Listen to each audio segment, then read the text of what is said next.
Hello and welcome to Sports Greatest Rivals podcast with myself, Brendan McGilligan, and my co-host, Jack Stott. How are you? Yeah, I'm good, thank you, mate. How are you? I'm very good. How was your Christmas?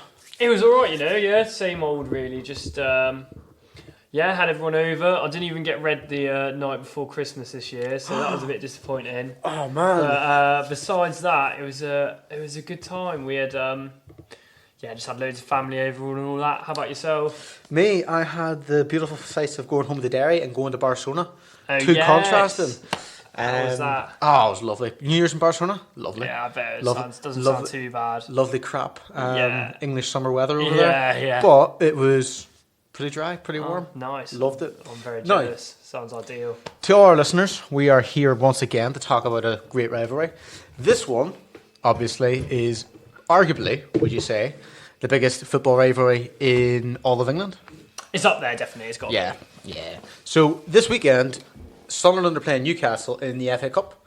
I know, what a draw. It's what dreams are made of, isn't it, really? It's like some Green Streets. But anyway, so we're going to be talking about Sunderland and Newcastle, the Tyne-Wear derby, or as this weekend is, the Wear Tyne derby, because you switch the names around when they're playing at whoever's home ground.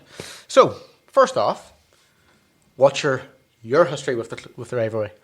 So, Newcastle and Sunderland, I think it's just one of those innate things that I've always just seemed to know as a football fan. I think maybe one match of the day when I was about 6 or 7, something must have cropped to my attention that it was such a massive derby because of the sort of coverage it was getting. But for me, I know those two clubs have always been ingrained in my mind as sort of classic, historic British clubs. So, the derby for me is probably one of my favourite derbies, I think. Fair enough. And then obviously for myself, it was, as I say, I remember when I was same as you, 6 or 7, it was on the news about Alan Shearer was going to miss his last derby game because he suffered an injury which meant he retired early than what he wanted to, or either he was playing in the derby and got injured, one of them, around 2006.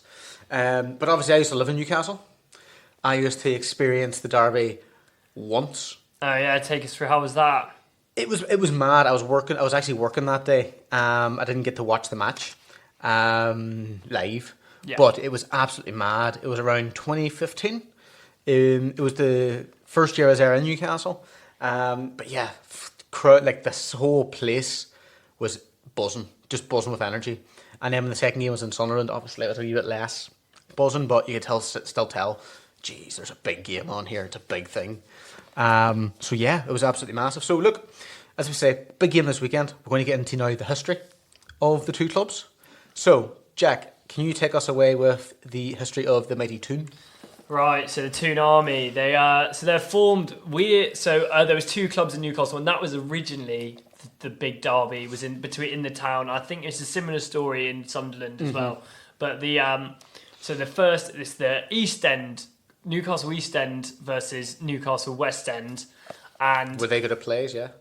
Oh, they must. Yeah, they were the dramatical team. Yeah. Featured the likes of Suarez, Oscar Wilde, Neymar, but anyway, West End ended up seemingly to put all their money into their productions and hit financial difficulties, which meant that Newcastle East End became the singular sort of main focus of Newcastle's attention, and they've remained a one-club city sort of ever since, really. But obviously that's where the name United came from, was the two clubs kind of coming together. Yeah. Because Newcastle West owned the stadium. Okay. So in Newcastle East End obviously took over the payments and then they became United as one. Was it 1892? 82 I've got down here. 82, well, yeah. My mistake, fair enough. And then they've joined into the Football League in the end of the 1800s and have then gone on to have quite a successful sort of early start to their sort of footballing career. They sort of picked up 3 leagues between 3 second division titles in the 1900s, sort of 1965, and in that period, and then 3 FA Cups as well, which is, I think, all Newcastle fans will maybe be dreaming of on Saturday, because it's silverware is something that's I think those are the only couple of FA Cups they've won, isn't it? They haven't won since then. Yeah, that's sort of the only major silverware they've sort of gotten is since the 50s, where they won 59. three. Yeah, they won 3 FA Cups in 5 years: 51, 52, 55. 59 was the last cup they won. Okay. Or last major trophy they won. Sorry, which was the Intercity Fairs. Right. Yes. So there must be some. They just haven't won anything. Yeah. Major. Like they've got a few finals, League Cup, obviously, famously, FA Cup a couple of times in the 90s. Yeah. Anything else? But yeah, they've sort of. I think the modern era of Newcastle until the Saudi takeover, which, despite its controversies, is no problem for Newcastle fans, I'm sure. But it was my era of watching Newcastle has been largely dominated was the Mike Ashley era, which is, I think it's ultimately a tragic kind of elaborate on the Mike Ashley era. How great was it for everyone else? Yeah, so. I mean, for everyone else, it was comical at points. Hearing the stories of him getting so drunk that he was fired Alan Pardew and regretted it in the morning. There's just so many. It was comical and. What about the 8-year contract for Alan Pardew? Yeah, it's just all sorts of ridiculous decisions made in that period, but. And also the Benitez era where they were very dominant in the Championship. Because that's where they wanted to be. Yeah, they're just so they're just.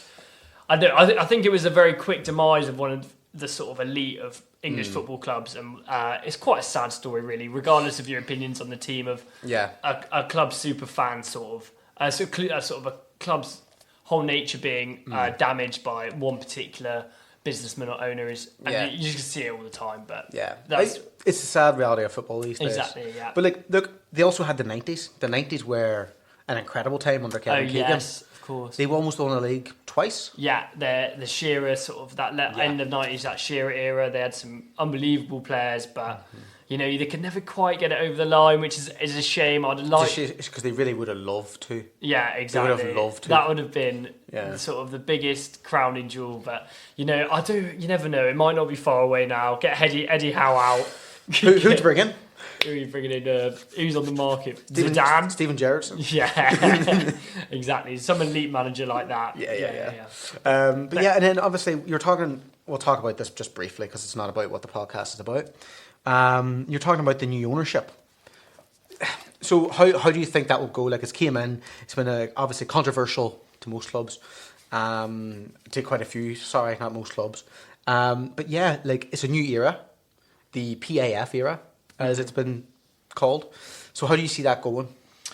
I think it's quite hard to call at the moment. I mean, I don't know if you watched the All or Nothing Newcastle series. I did. It seems to me that the workings of that club are not at the level of a big club. They've not got the amount of staff or who are involved in these involved in the Arsenal. I remember there's one bit with it was the marketing guy, but he said at Arsenal they've got 200 people here, we've got 3, right, or something like that. So it's going to be.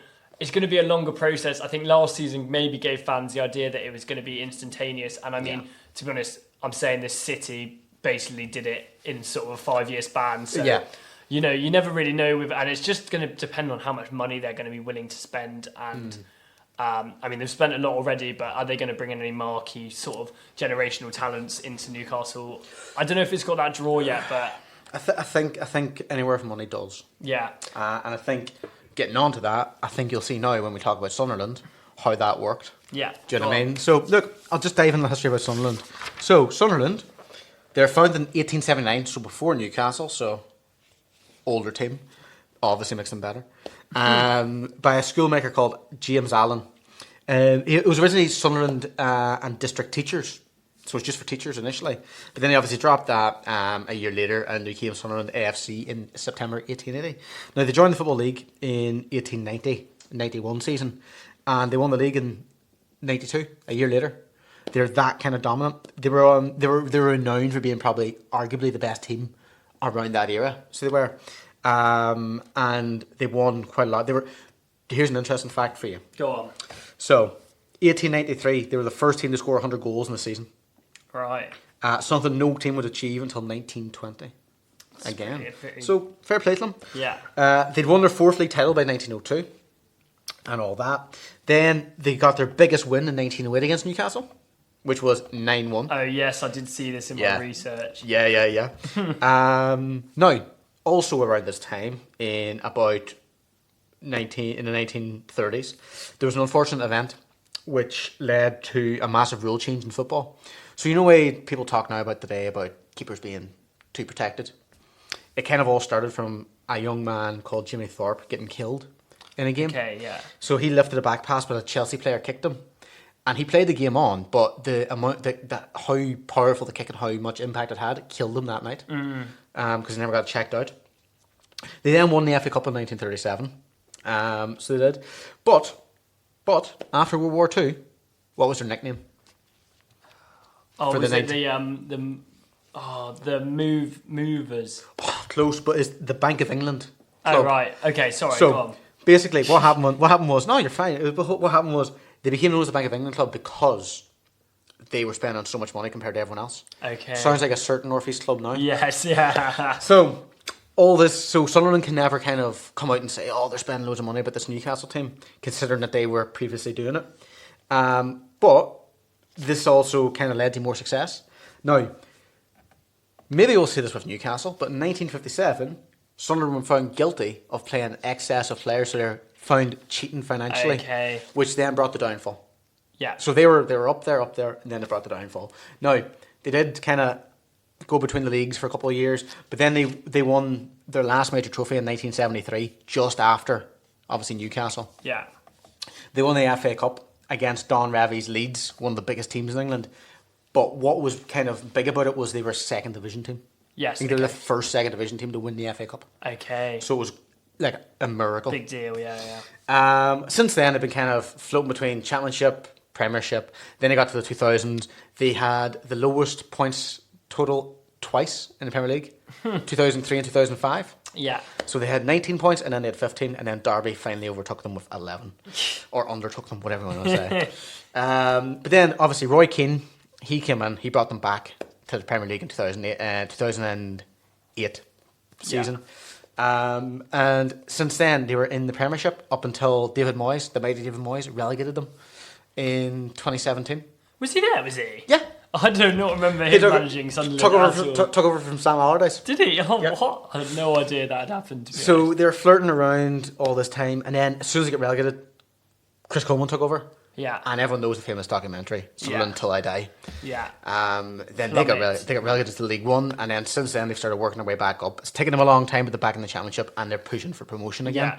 Yeah. And that is kind of the summary of Sunderland. I know. I forgot to mention, they've won 3 World Championships. Right, what's that? So, back in the 1890s and early 1900s, England and Scotland believed they were the only two countries in the world that deserved to play football. So they had a... Is it though?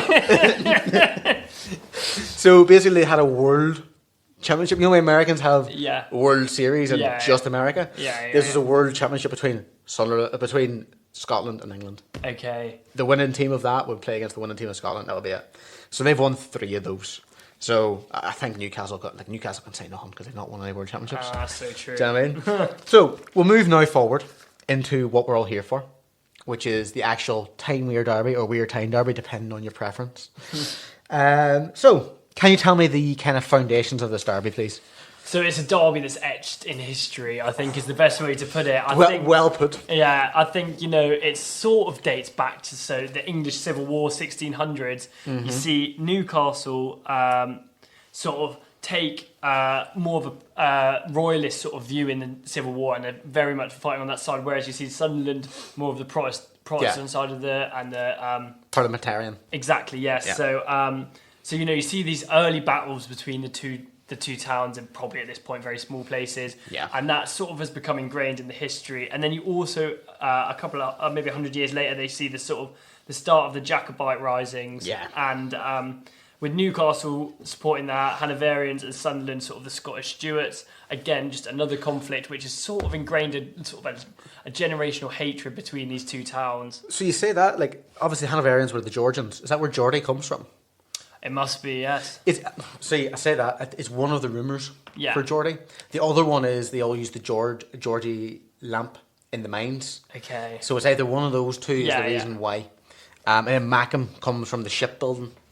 So it does for Sunderland. Okay. Now, Can you tell me anything about the history of the derby? So the teams first met in 1883, and it was a friendly game. But and first competitive was 1887, an FA Cup game which Sunderland took home 2-0. Hopefully they do again. Yeah, well, we'll see. But sort of the first sort of major incident that seems to have happened is 1901, a Good Friday game between the two clubs. Is everyone's up for it. Feeling religious. Yeah. No one's gone to church. Everyone's got bang up for the derby. So there's a stadium at a capacity of 30,000 people. Ended up turning 120,000 fans turned up at the ground on the day. Jesus. And because of the such sheer numbers, the game had to be called off. And this basically resulted in a full-blown riot.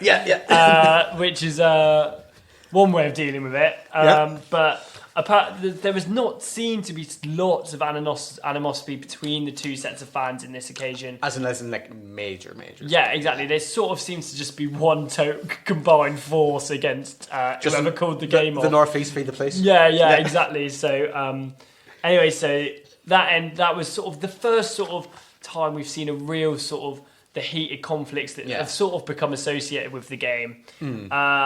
Since then, so have you got? So take some from there. So I've got obviously some kind of myself a wee bit about the 1990 semi-final. Yes.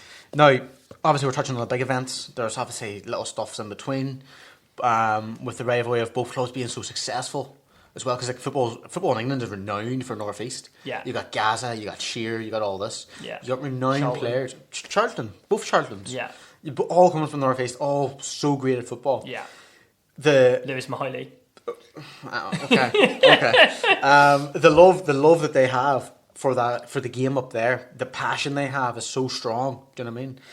That in 1990, they're looking to get promoted to the first division at the time, which is now the Premier League, and they're playing each other in the playoff semi-final. First game was a 0-0 draw at Sunderland's old ground. Yeah. Then it was a 2-0 win for Sunderland. However, Newcastle fans stormed the pitch at 2-0 down to try and get the match abandoned because they couldn't lose at St James's Park to their biggest rivals in their biggest game ever. To be honest, I thought when I first read it, I thought, what a great idea that is. I was like, maybe next time I'm at Reading, I'll try and when we're 4-0 down against Accrington Stanley, I'll try and inspire the boys. You need enough fans in the first place. Yeah. And it's just me. Yeah. Sure. Even then, saying that, like, saying just you, it could be the moment in 2011 when a fan ran on and pushed Steve Harper as well. Instances like that. There's 24 arrests that day. Then, obviously, in 2008, October 2008. Yes. So this seems to be another boiling point. Another just missiles, sort of not actually like bottles and things being thrown at Joey Barton and. An incident that Roy Keane probably could have handled better, I think. Yeah, he did. He should have. He sort of just saw it as a bit. Everyone seemed to just to be enjoying themselves. Yeah, it's a big. Everyone's having a day out. It's fine, but these forms of assault are not. They're not. They're not okay. Happen, yeah, exactly. But that was the first time Sunderland had beaten Newcastle in 28 years. Yeah. So that might explain why there's a wee bit more. Animosity. But obviously we don't condone or provide a positive view on that. No. But yeah, like there's been always a kind of history of hooliganism. Yes. Amongst these two to an extent. Like in 2001 there's 160 arrests at the game. Yes. You've got. Please tell me about the North Shields battle. So is this the clash between the Seaburn Casuals and the Newcastle Gremlins, which is an interesting name for a firm. I know a few Newcastle Gremlins. Yeah, definitely. But so this is just this is the side of football which I personally just think is there's no place for it. But it's a big part of football culture and it's obviously been popularised in sort of films, sort of Football Factory, etc. But this is sort of one incident which was described as the worst football-related fighting ever witnessed in the UK. Wow. And so both the leaders of both firms. So this was a pre-arranged scrap near one of the ports, and the leaders of both firms were jailed for 4 years for conspiracy, and 28 other people were jailed for the incident, which seemed to have been one of the sort of greatest sort of in size, not but of football violence sort of ever seen in the UK. So wow, fair enough. That's quite. And I think that maybe seemed to have been the major turning point. Yeah, that was 2002. In these incidents of fan violence. Before that, you see incidents here and there of, small, minor scale. I think maybe that night invading the pitch in United Sniping. But the first full-scale violent sort of attack we see is 2002, which is quite relatively recent history. We have to obviously state that neither club was involved. No. I mean, it was just fan groups of ultras and all this. Yeah. No. What I remember seeing on the news in Ireland one day was the famous 2013 riots in Newcastle. Yes. Can you remind us all what happened in the 2013 riots with a famous fan doing something ridiculously?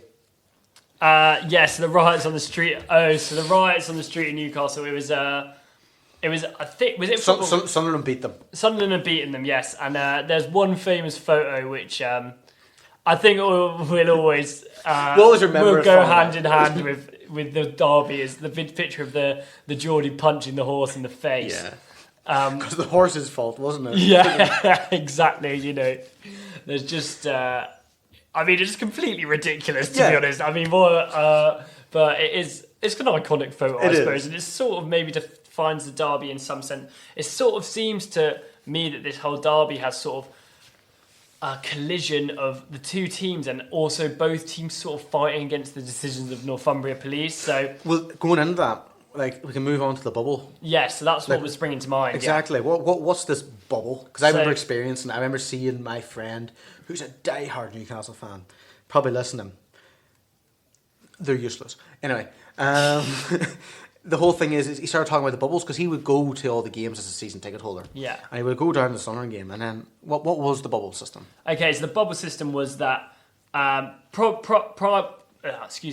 of the violence at previous trips and in previous fixtures, the police announced that Sunderland, any fan wishing to visit St James's Park from Sunderland, must travel in a bus from Sunderland to St James's Park, regardless of whether or not you lived in Sunderland. You might have been travelling from Durham, exactly, and it's or you could even live in Newcastle if you're brave enough. And you'd have to travel to Sunderland to travel back, and the only way to go to the game was to be invested in these sort of bubbles. And so this led to condemnation, wasn't it? Say again. Condemnation from both clubs. Yeah, exactly. And fans. Both clubs sort of thought this was a ridiculous idea and really criticised the police for this sort of. They weren't paying attention to the kick-off time changes. Yeah. It was very much to control violence rather than for supporter experience and for the club's monetary experience as well. Which, I mean, I can understand why they did it after such major incidents in the past, but also, it's such a small percentage of football fans. And this is what I find so annoying. Mainly, well, we talk about it a lot in this podcast, football violence and things like that. But one of my main bugbears with football is that that's often what is seen. It's the main focal point. It's like all football fans who are going to the game are there to instill violence. And to be honest with you, I think you'd find hard pushed to find more than 200 people in the game on Saturday who actually want to go out and fight afterwards. I think most of them were just there to watch the game, sing a few songs and go home. It's going to be a passionate one. Of course. But you're right. I completely agree. Whenever I go to a match, whenever you go to a match, I'm not thinking like, see that lad over there in that Cheltenham Town top? Yeah. Going to get him next. Yeah. Not that I hate Cheltenham Town. I've nothing to them. Oh, yeah. No, this is obviously a massive game for another reason, which is both teams have 53 wins each in this derby. Yes.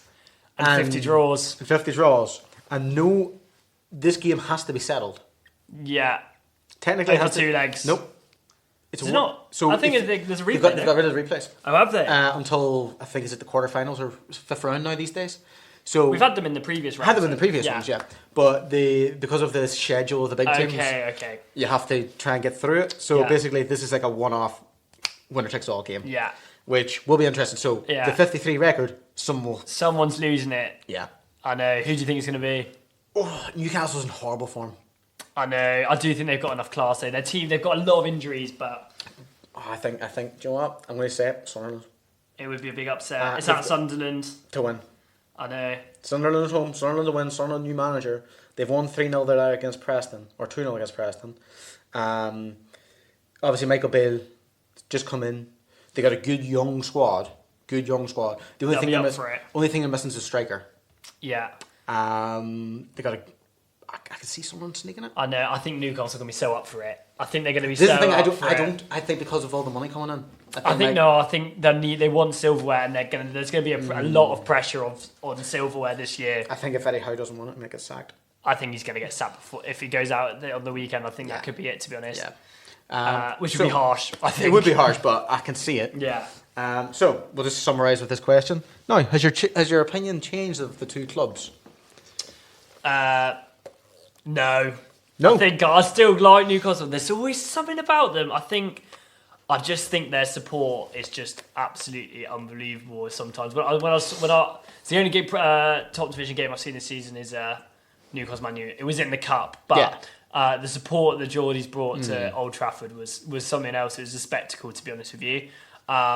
So there's just something about them. I love their squad, even though they're not playing well and it's all made from bad money. I love watching them play. I love some of their players. So fair enough. I'm still sticking with the Newcastle boys, but I'm guessing you seem fairly convinced that you're not going to be changing in your ways. See, I've always, as I say, I love the Newcastle. I have an admiration for the fan base. There's a lot of fans that I obviously, same with any fan base, you don't really get along with. But I've got a few friends who are big Newcastle fans, and they really, really are passionate about it. I remember living there when they were relegated to the Championship with Benitez. The city just wasn't the same.